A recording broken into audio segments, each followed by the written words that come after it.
But here's the thing. When I looked at this, Okinawa, which is an Asian in the Pacific East, on that they have the longest life expectancy in the world, 10 years longer than any other nation, industrial nation in the world, 10 years longer.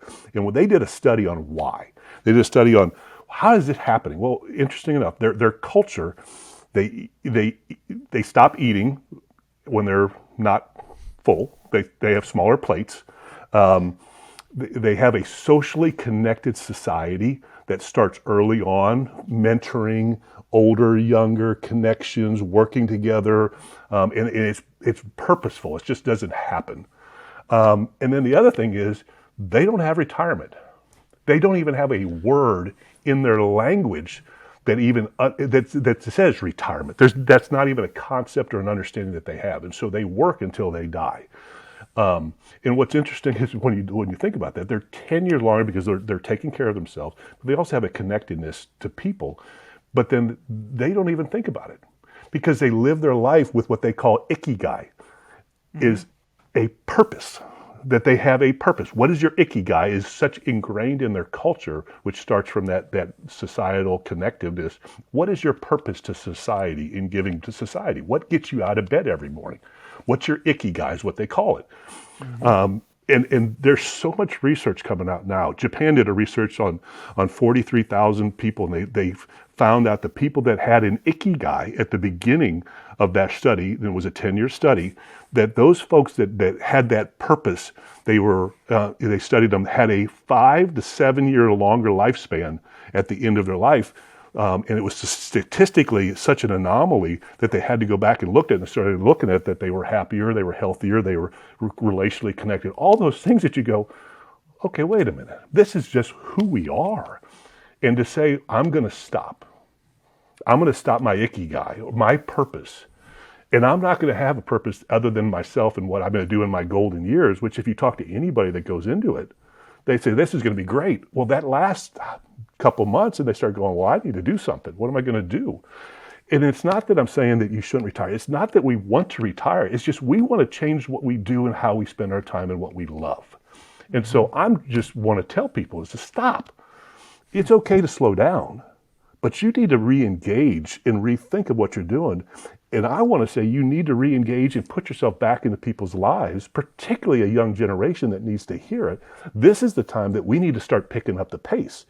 It's just a different direction maybe than what you were doing where you were just committed to your career. Well, I'm saying rethink that perspective and re-engage into people's lives and to start running and finding people and pour your life into them, give them the wisdom, sit down with them, have a cup of coffee, but start to commit to this. But at the same time, I think you need to reevaluate, do you need to slow down? Because there's no reason to slow down. And look, I can say this because I do feel tired more. I do get sore easier. But at this point, I'm going to say, so what? There are so many studies out there that you can gain muscle strength and mass at 95 years old. So do you want to quit life or do you want to re-engage life? And I'm just here to say, it's time to keep moving. And we need to keep moving. And if you need to take a nap, take a nap. If you need to go get a massage, get a massage. If you need a Tylenol, take a Tylenol. It doesn't mean that you disengage life. And that's what it's just become such a passion for me. And I mean, I kind of even jotted down my 5 S's and I got to look at them. One is you got to have a structure in your life. You need to structure your life. And if you retire and don't have structure, you are going to flounder. And not to do that. You need to have stimulation in your life. You need to have stimulation from your brain and your body and the movement that you need to do. If you want to sit around, within a year, you're going to start to really hurt your body. Well, you need to move more as you get older. You need to have that satisfaction in your life. Where are you getting satisfaction in your life? What is the accomplishment of where you're going? Of what are you satisfied in? You need to have that social connection with other people, and you've got to connect with other people. And then you need to have a story that you share with people, whether it's your own peers or a younger generation, that gives you some of that purpose that is there. And so, yeah, it's as you can tell, I'm a little worked up.